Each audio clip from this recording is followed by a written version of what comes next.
저희가 준비했습니다. 오늘 부산 지역 50개 단체가 함께 모여있는 부산민주시민교육 네트워크에서 준비한 국제포럼 내용을 좀 소개해드리겠습니다. 진행 일정은 1부, 2부로 나눠져 있고요. 1부에서 기도 발제와 한국, 대만의 발제가 있을 겁니다. 그리고 2부 행사에서 일본 초청해서 발제를 하고 토론 질의응답 시간을 갖도록 하겠습니다.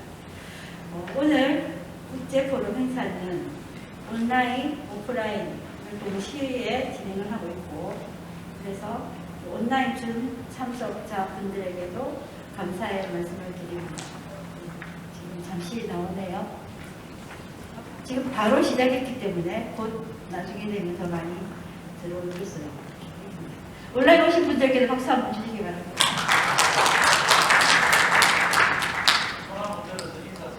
자, 손 한번, 온라인 계시면 손 한번 인사 한번 해주십시오. 네, 감사합니다. 네, 국민의례는 시간관계상 생략하도록 하겠습니다.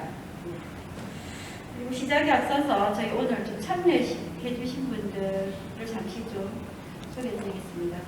저희 부산민주시민교육을 위해서 끊임없이 고민하시고 지원을 아끼지 않으시는 부산민주시민교육 네트워크 공동대표이신 김호상 대표님 오셨습니다.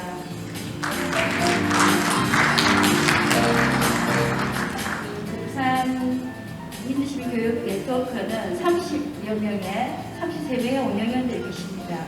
네, 그래서 부산 민주시민교육원 나라가날 김동기 원장이 오셨습니다.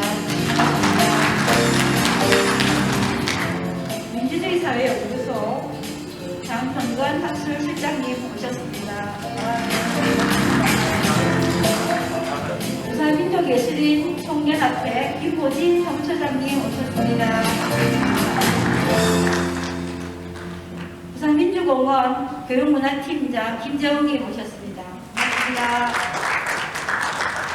부산여성장애인연대 정지인님 오셨습니다. 네, 감사합니다. 그러면 오늘 저희 민주시민교육 네트워크에서 진행한 국제포럼, 네, 저희 부산 민시넷 상임 대표님이신 운동 대표님의 인사말을 좀 듣도록 하겠습니다. 운동 대표님은 현재 서울에서 중국 정치 학회장님이셔가지고 오늘 그덕이 화상으로 여러분께 인사를 드리겠습니다. 대표님 인사 주십시오. 예, 안녕하십니까. 소리 잘 들리십니까? 네, 잘 들립니다. 네. 현장에서 마땅히 맞이를 해야 될 텐데, 제가 지금 서울에서 제가 학회장으로 있는 현대중고학회 회의가 있어서 이렇게 줌으로 남아 인사를 드립니다. 안녕하십니까. 부산 민주시민교육 네트워크 상임대표를 맡고 있는 동아대학교 원동욱 교수입니다. 우선 이 코로나 팬데믹으로 인한 어려움 속에서도 오늘과 같은 이 뜻깊은 국제 포럼에 참석해서 발표와 토론을 맡아주실 국내외 전문가분들께 먼저 감사의 말씀드립니다. 아울러 현장과 온라인으로 참여하고 계시는 우리 부산 민주시민교육 네트워크의 회원 단체 운영위원분들께도 감사의 말씀드립니다. 아시다시피 이번 회의는 50개 시민사회단체로 구성된 부산 민주시민교육 네트워크가 동아시아 민주주의와 민주시민교육, 과거, 현재, 미래라고 하는 주제로 개최하는 첫 번째 국제포럼입니다. 이 미중의 팬데믹 사태에 더해 미중 간 전략적 경쟁과 갈등이 이 첨예화되고 있는 이 오늘날 동아시아는 이 양극화 심화, 기후 위기, 보건 위기는 물론이고 민주주의 위기라고 하는 복합적인 위기에 직면해 있다고 할 수 있습니다. 이러한 위기적 상황에 불구하고 영내 리더십은 실종되고 그 국가 간 정책 공조와 협력은 제대로 이루어지지 않은 채 미래의 불확실성과 불안정성이 더욱 높아져 가고 있는 것이 현실입니다. 이런 위기와 도전 과제에 직면해서 동아시아 시민사회는 국가라는 틀을 넘어서 시민사회의 상호 간의 연대와 협력을 통해 영내 민주주의를 촉진하고 시대적 과제를 해결해야 할 중차대한 임무를 부여받고 있다고 할 수 있습니다. 그러면 오늘 국제 포럼에 들어가도록 하겠습니다. 오늘 국제 포럼을 맡으신 부산대학교 정대성 교수님을 소개해드립니다. 이제부터 정대성 교수님께서 진행하도록 하겠습니다.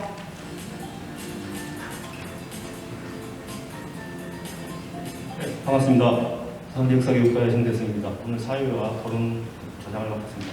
지금부터 2021년 부산 민주시민교육 국제포럼 동아시아 민주주의와 민주시민교육 과거, 현재, 그리고 미래를 시작하겠습니다. 이번 포럼을 주최하는 부산 민주시민 교육 네트워크는 부산 지역 민주시민 교육의 활성화를 위해 50개 단체가 참여하는 민주시민 교육의 핵심 주체입니다. 우리 부산 민신에서는 이번 국제포럼을 통해 민주시민 교육이라는 중대한 아젠다를 동아시아 나라들과 소통하고 같이 고민하는 자리를 마련하였습니다. 지금 세계적으로 포퓰리즘 정치가 활개를 치고 권위주의 지도자들이 활보하는 이 시대에 민주주의 가치와 의미를 지키는 중요한 부분은 다름 아닌 민주시민입니다.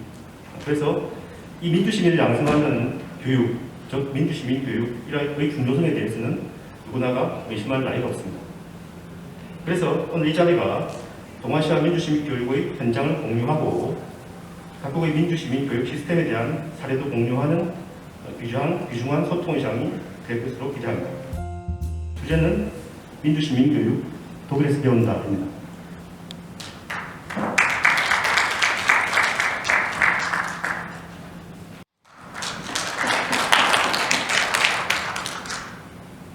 제 발제는 민주시민교육 독일에서 배운다인데 실제로 제 발제 전체 내용은 부산 지역의 민주시민교육의 과제까지도 지금 발제문에 들어있긴 한데 부산 지역 또는 한국에서의 민주시민교육은 나중에 우리 장원주 교수님께서 잘 좀 말씀해 주시라 믿고 저는 주로 독일 부분만 집중해서 말씀을 드리도록 하겠습니다. 일단 그래서 크게 목차 중에서 4번, 5번은 시간상 시간이 좀 모자랄 것 같아서 말씀드리지 않고 가능하면 1번, 2번, 3번 중심으로 말씀을 드리겠습니다. 먼저 민주시민교육의 목표입니다. 다 아시다시피 독일에서는 우리와 달리 민주시민교육이라는 용어를 쓰지 않고 정치교육이라는 용어를 쓰고 있습니다. 그런데 한국에서는 정치 불신 때문에 정치교육이라는 용어가 회피되고 민주시민교육 또는 시민교육이라는 용어가 선언되고 있습니다. 그런데 독일 정치교육에서 정치교육, 즉 민주시민교육을 말씀드리자면 그 정의는 이런 것이죠. 시민을 자율적이고 성숙한 국민이 되도록 교육하기 위해서 민주주의 체제에 대한 체계적 지식을 전달하고 민주적 행위의 능력을 강화시키는 교육, 즉 민주주의를 학습시키는 교육입니다. 그리고 2019년 1월 1일에 부산시에서도 민주시민교육 조례가 통과되었는데 이 조례에서 민주시민교육은 다음과 같이 정의되어 있습니다. 대한민국 헌법에서 보장하는 민주사회를 지속적으로 발전시키기 위하여 시민이 갖추어야 할 지식, 가치, 태도 등의 자질과 소양을 함량하여 행동으로 이어지도록 하는 교육입니다. 여기서 지식, 가치, 태도가 자질과 소양으로 지적되고 있습니다. 지식은 객관성을 떼어야 하고 가치는 비판의식을 기리는 것, 태도는 참여와 책임으로 드러납니다. 그리고 민주시민 생활용어 사진을 보면 또 민주시민 교육은 다음과 같이 정의되어 있습니다. 국민이 국가의 주권자로서 국가와 지역사회에서 일어나고 있는 정치 현상에 대한 객관적 지식을 갖추고 정치적 상황에 대한 올바른 판단과 비판의식을 갖고 정치 과정에 참여하여 책임지는 회의자가 될 수 있도록 한 교육을 말하는 것이죠. 다시 말해 민주시민 교육이란 객관적 지식, 비판의식, 참여와 책임을 통해서 민주주의를 학습시키는 교육을 의미합니다. 다 아시다시피 민주공화국의 헌법은 그 내용은 기본권, 저항권, 국민주권, 사상 언론의 자유, 그리고 권력 분립입니다.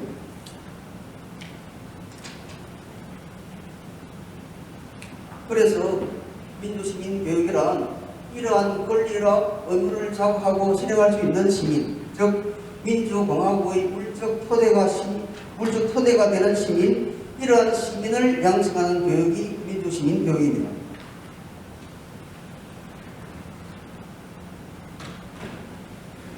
이 토크빌의 말처럼 그래서 민주시민은 태어나는 것이 아니라 길러지는 것이라는 것이죠. 그 대답은 즉 빌헬름 라인은 1차 세계대를 거치고 이 국가의 재건에 힘을 쓰게 되면서 숱한 전쟁 배상금 때문에 많은 세금을 물게 된 독일 국민은 실제로 전쟁 책임이 있는 지도자와 달리 실제로 자기 자식들을 가정에서나 학교에서나 스스로 판단하고 결정 내리는 그런 능력을 길러주는 그러한 교육을 하지 못했다는 것입니다. 그래서 그들은 타인이 판단을 내려주고 이끌기를 원하는 그러한 생활에 젖었다는 것입니다. 그래서 그러한 미성숙한 인간, 미성숙한 시민이 많아지면 그들은 실제로 권위주의를 용인하고 독재를 용인한다는 것이죠. 이것이 바로 파시즘의 대중심리의 핵심입니다. 그러니 이렇게 칸트나 라이의 철학사상에 바로 그 민주시민 교육의 내용의 핵심이 들어있습니다. 그것이 바로 스스로 판단하는 자율성, 그리고 반성적 사고에서 나오는 비판적 사고가 바로 그것입니다. 실제로 내용성은 이 민주시민 교육의 여러 가지 기법이나 여러 가지 내용들이 들어있겠지만 그 핵심적 철학적 바탕은 스스로 판단하는 자율성, 그리고 반성적 사고에서 나오는 비판적 사고, 그것이 민주시민 교육의 내용적 핵심이라고 말할 수 있겠습니다. 그 내용적 바탕은 정치교육, 민주시민교육은 내용적으로 특정한 이데올로기를 교육하는 것이 아니라 학생들에게 자율과 비판 능력을 가지게 하는 교육이라는 것이죠.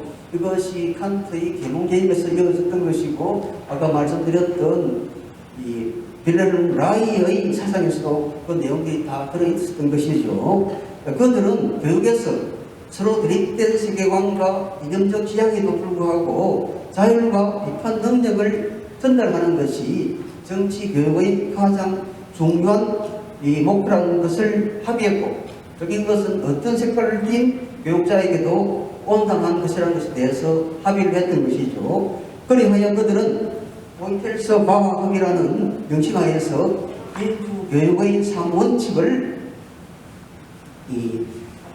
다음과 같이 합의했던 것이죠. 이것은 이 합의는 1976년 가을 독일 바덴 빌텐베르크 주의 정치교육센터 심포지엄의 결과물이었습니다.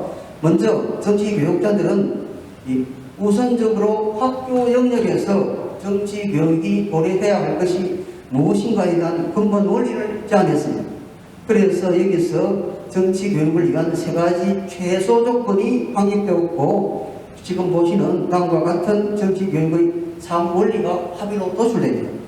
그것은 첫째, 학생은 특정 견해를 가지도록 강압받아서는 안 되며 교육자는 학생에게 자신의 견해를 강요해서는 안 된다는 즉 강압 금지와 교화 금지입니다.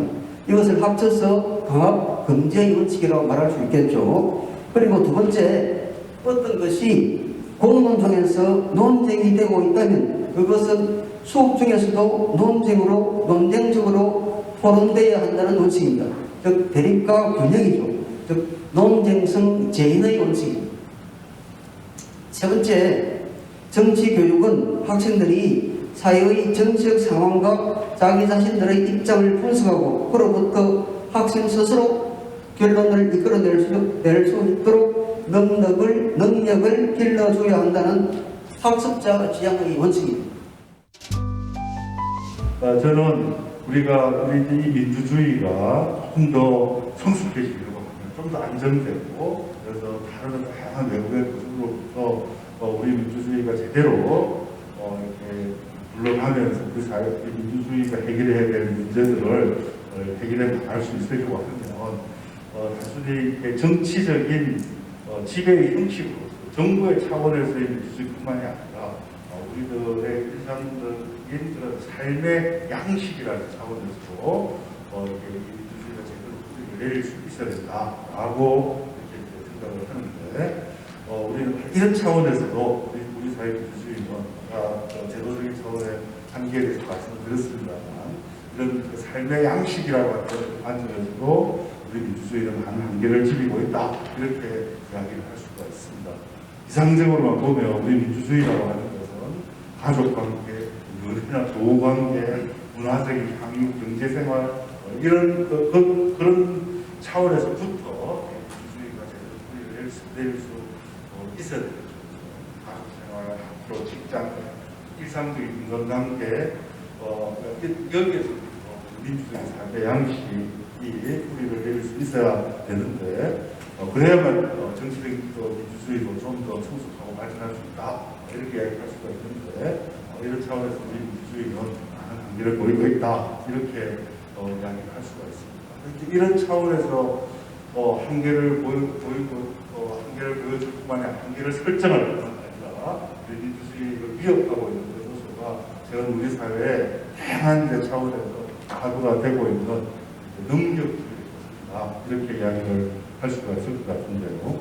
이건 우리 사회에서는 길게 이야기를 하기는 힘듭니다만 특히 문재인 정부 들어서 이제 인천 인국공사라고 이야기를 하는 그런 상태에서 문 대통령이 인천국제공항공사에서 일하는 비정규직 안전요원들, 버스 운전기사님들, 청소 하시는 분들 이런 분들 정규직화 하겠다라고 했는데 사실은 대통령은 엄청난 지지와 환영을 받을 거라고 기대하는 그런 정책을 1번 정책으로 취임하자마자 추진을 했는데 의외로 인천공항 공사에 재직하고 있는 정규직 노동자들의 반대뿐만이 아니라 노량진 등에서 이른바 공시를 준비하고 있는 젊은 그런 세대들의 반대, 또 그런 반대에 대한 청년 세대 2030 MZ 세대라고 하는 그런 세대의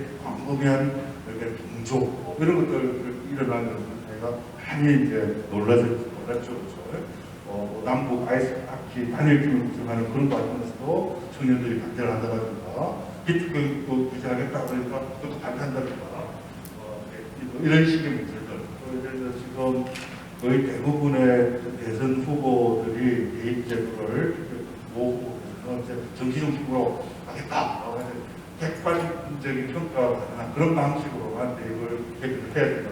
이런 식의 이제 요구들에서 우리 사회의 청년 세대의 능력주의적인 그런 관점에서의 공정에 대한 도전 이런 것들이 심각한 공정성을 제기하면서 우리 사회의 민주주의 가치 이런 것들을 그런 것들의 의문을 제기를 하고 새로운 나름대로 우리 이준석 대표, 홍영길 대표가 이야기한 것처럼 정글 속에서 이루어질 경제 이런 것들이 공정하다라고 하는 그런 인식을 공유하고 있는 그런 현상이 일어나고 있다. 이게 우리 사회의 심각한 문제인데요. That I announced I cannot do my presentation in Korean, so I will do my presentation in English. So the topic I want to present today is the dark side of the social learning in deliberative community building. So usually we think participation makes good citizens, right? So when we participate in democracy, we learn a lot of knowledge, attitude, and know how to cooperate with each other. All these are positive things. However, in this summer, I have a chance to do an observation, and I see that things happen in the opposite direction. Actually, sometimes we participate and we learn something bad, maybe threat our democracy. So it is a short essay about my observation, and I want to remind you that this essay is based on my one observation. It is not a whole picture of Taiwan. So in Taiwan, you still can see social learning participation actually in some extent. You can see participation actually make people better, but sometimes it is not, and I want to know why. And if we can know why, we can have solution to make every social learning, to make every participation can make good citizens.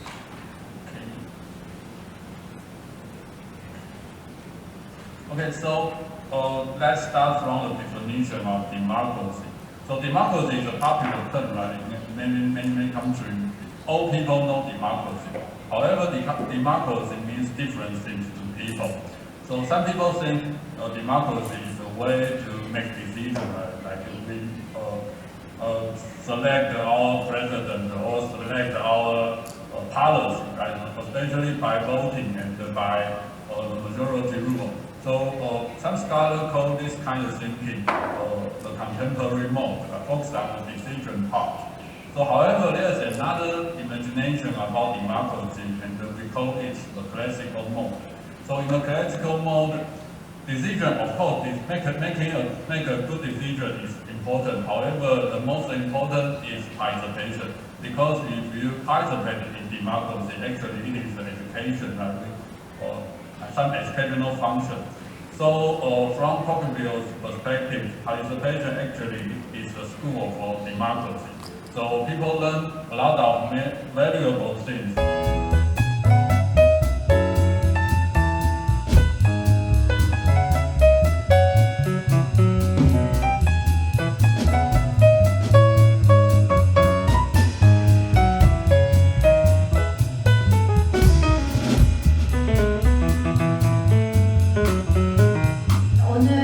이러한 이미지등 학술회의에서 발달할 기회를 주신 모든 교수님들 그리고 선생님들께 감사의 말씀을 전해드리고 싶습니다. 저는 박사 논문에서 5.18 민주화운동을 주제로 삼고 있고요. 학생 시절에 고려대학교에서 교황학생으로서 공부를 한 적이 있습니다. 그런데 실은 그 전에 지금부터 약 10년 전에 거기 회장 옆에 있는 그 동의대에서 한 달 동안 단위 어학연수를 받은 적이 있어서 부산이 많이 그립습니다. 오늘 발표는 영어로 준비해왔기 때문에 지금부터의 발표는 영어로 진행하도록 하겠습니다. So thank you very much for the opportunity to give this presentation today. I would like to talk about the role of gender education for a democratic society.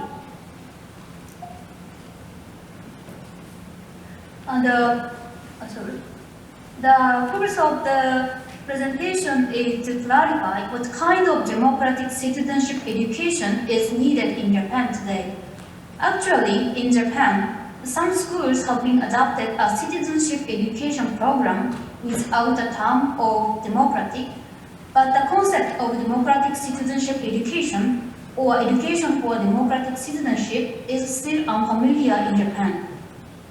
In addition, the process of democratization began with the defeat in World War II, and since then, numerous democratic elections have been held, and a democratic education system had been established under the occupation of the Allied power. However, unfortunately, Japan remains insufficiently democratic. In my presentation, I have two arguments. First, I define the term of democratic citizenship education as an education that encourages citizens to contribute to the realization of a society in which a sense of injustice is voiced without exclusion. Second, I argue that most needed democratic citizenship education in Japan is gender education by comparing between the Me Too movement in South Korea and Japan. The structure of my presentation is shown on the slide. I heard that the purpose of this forum is to share the field of democratic citizenship education in East Asia and examples of such education systems in each country. To discuss Japanese case, it is necessary to identify the nature of democratic citizenship education itself.